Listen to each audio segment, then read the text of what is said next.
Well, good evening guys and welcome to Curacao. So you join me this evening with my colleague, RAF veteran and friend, Tom. So Tom's been out here for about a decade now, hasn't he? Decade now. Yeah, for a decade. But he's retiring in a few months' time and returning to good old Blighty. So we are currently in, let's see if I can say it properly, Willemstad. Willemstad, and it's the capital city, isn't it? Capital of Curacao. Yeah, it's the capital of Curacao. Now, where we are, as you can tell, it's very busy. Well, not very busy, but it's quite busy. We've got a busy road right by us, but right here we've got this big lagoon. Apologies about the light, it's not great. But last night Tom brought me down here just to show me around. We stopped down a bite to eat. And when we were walking back along this quayside, we saw two whopping great big snook. Now already down there you won't be able to see it, but I'm going to point the camera in the right direction anyway. There is loads and loads of bait fish. Now these two snook we saw last night, no exaggeration, were probably in excess of £15, weren't they? Yeah, so massive. Yeah, they're a massive fish. So we've got with us today, Tom is currently holding the rigged and ready Predator with Daiwa Ninja 5000, and I've got my Dave Barham with my trusty old Daiwa Procast.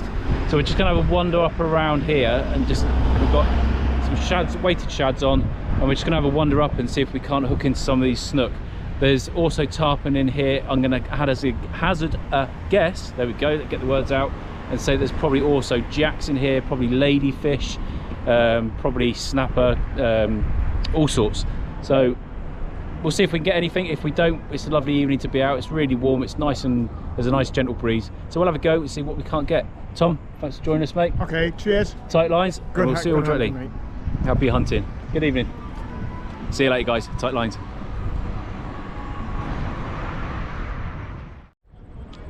So these bait fish, hopefully you can make them out on the camera, are what we saw last night, and then two great big snook. Look at that. There's two great snook come right up underneath them. So I'm just sitting and watching for a minute and see if we can see any lurking in the dark. They're moving off. They've been sat here for a while.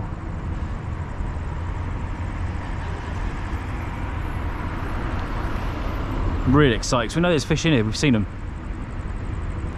We've just got it's almost going to be sight fishing. I had a follow up in that corner, looked like a little snapper type thing.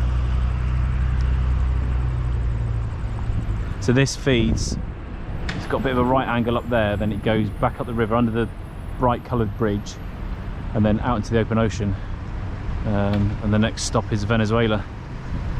So there's a real healthy assortment of fish come up here to feed.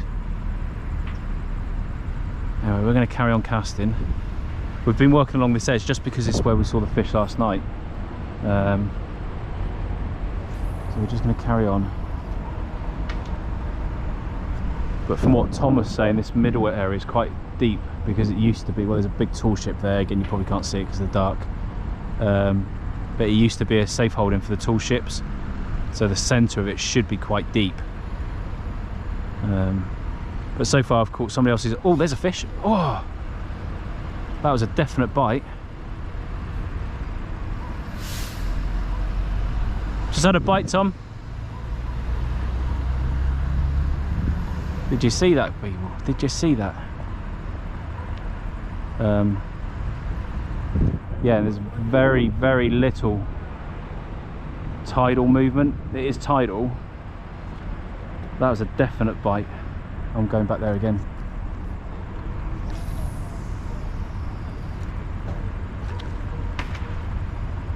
Tom said he's seen big tarpon in here rolling.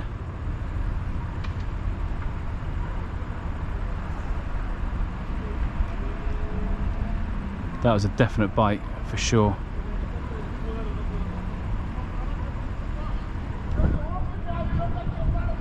That noise you can hear is a group of local guys over there playing domino.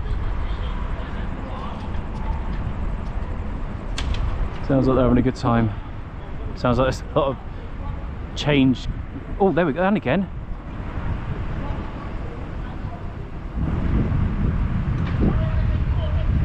Whatever that is over there, it's definitely interested in this lure. So this lure that I've got on, don't know what it is, I got it from Art Fishing in Weybridge in Cornwall. There we go, you can probably see that, but it's quite a translucent sort of bait fish pattern. Got that on an 8-gram jig head. And you saw what I was doing, just really slowly fishing it along, and 3 times that got a really positive bite. So we're back in the same area.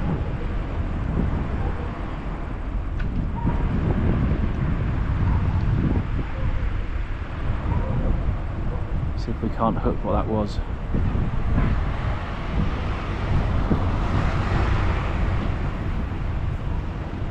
So on the way here this evening, just before last light, Tom took me to West Bay, I think it was called. Unfortunately, we're just losing the light, but it's a big inlet, like inlet lagoon.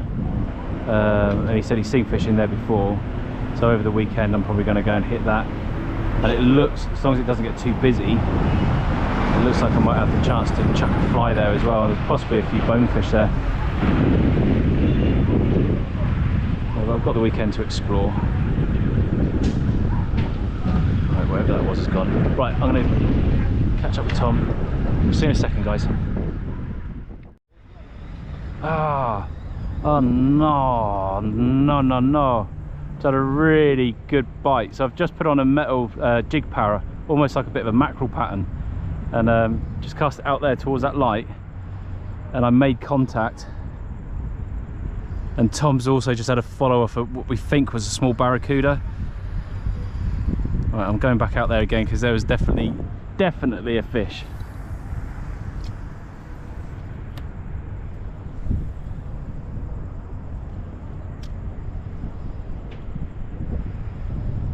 Come on, and again.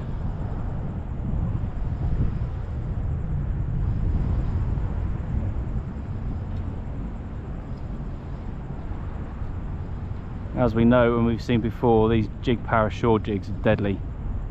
99.9% of the time, if there's fish there, they'll hit it. And the proof is in the eating, because we just had a bite. On the second cast of it, do you reckon, Tom? Okay. Second cast that metal.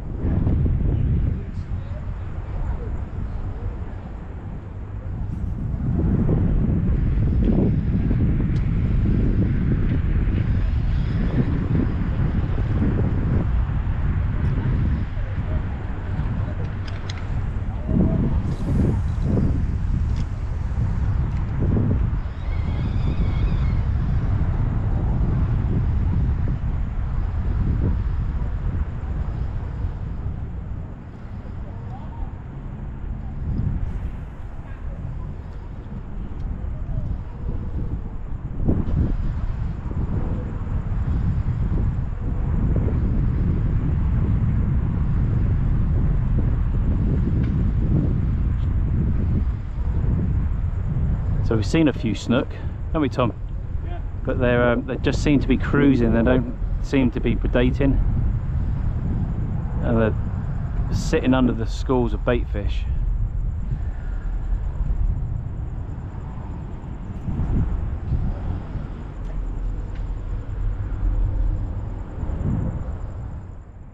Tom's got a fish on. So we've just seen these 2 really weird looking things. I don't know if they were cowfish or boxfish, but Tom's just managed to get it, whatever it is. Well done, mate. What on earth is that? Oh, it's a pufferfish. Yeah, it is. Right, hang on, let me just put this rod down. Right, bring me your line. I don't want to touch him, that's for sure.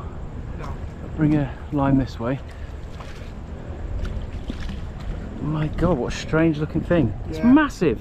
They do blow up and they are spiny. Yeah, alright, so well, let's leave them there. I'll get the pliers out. I've got the pliers. If you've got the line, if you hold your rod, I'll get my pliers out. Where's my pliers? Right. We'll bring them this way, Tom, into the light.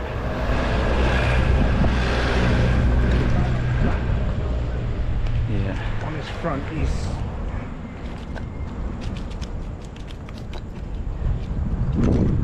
Oh, he's disgorged. He's off. Well, I've just got to get him back in somehow. You want to take a picture of it? Well, he's on camera. We've just got to try and get him back in. You got shoes on, haven't you? Yeah, hold my hand. Watch, don't slip.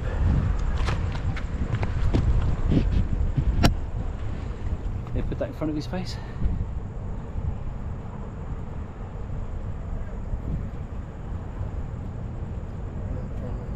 You got your flash on?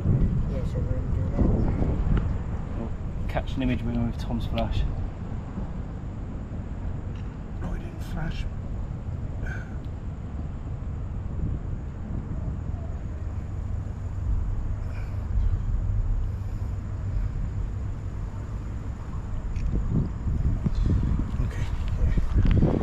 Because he's spiny, I'm going to just push him. Yeah, with my just push foot. him in with your foot, mate. Just watch your leg.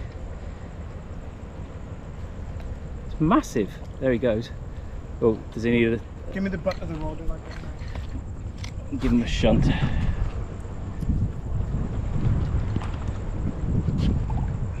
There he goes. Sight fishing pufferfish. Well, that's a first, Tom. Yeah. Nice one, well done, mate. Cheers, man. He's away safely, that's the Yeah. thing.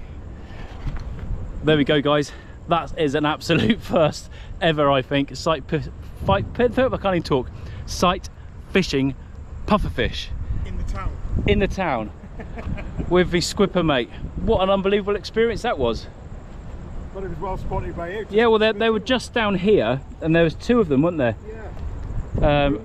I think I'm going to Google and see exactly what species that was. Yeah.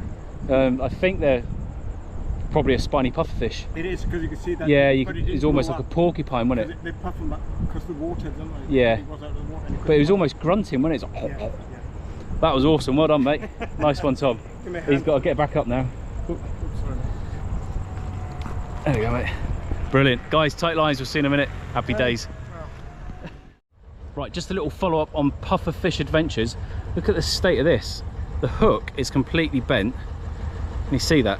There's the hook. And this is absolutely gnarled up. So they've got like almost like a parrot's mouth, parrotfish style mouth. And he's absolutely annihilated that. He's even dented the lead on the jig head. Look at that. Moral to that story is don't get in the way of a pufferfish. Spiky, bitey buggers. Flipping heck. Tight lines. We'll see you in a bit, guys. Okay, so we've made our way along from this direction. We've walked quite a long way actually, and we're now at the entrance to the lagoons that we've been fishing. So this widens out into what looks like a river, but it's basically the tributary. So the other side of the very brightly coloured footbridge there, that's the swing bridge that opens to let the cruise ships and stuff through. In fact, I think, is that a cruise ship the other side, Tom? yes, Yeah, that structure you can see the other side is a massive cruise ship. So that's the swing bridge. We walked over there last night, and not far beyond that is open sea. So we're fishing a lot deeper, a lot more expanse of water now. So hopefully we'll get something. Obviously we had that puffer fish and I just foul hooked one in the tail as well. Fortunately it came away, but believe it or not, it bent my hook. So I've got a Fox Rage spiky shad on now actually, and Tom's still got the same soft plastic. Well, it's not the same one because it got annihilated by the puffer fish, but the same as. So we're just going to give this a go for a bit. The evening is ticking away from us, and we're going to have a bit of a cast here and then wander back to the car. But those lights you can see there's a bloody massive traffic bridge that goes all the way across. There's a maritime museum over here. Yeah, there's all sorts. Very interesting. I'll have to come down here in the day and get some footage to show you some of the buildings. They're quite interesting. But yeah, hopefully we'll catch a fish. See you in a bit, guys.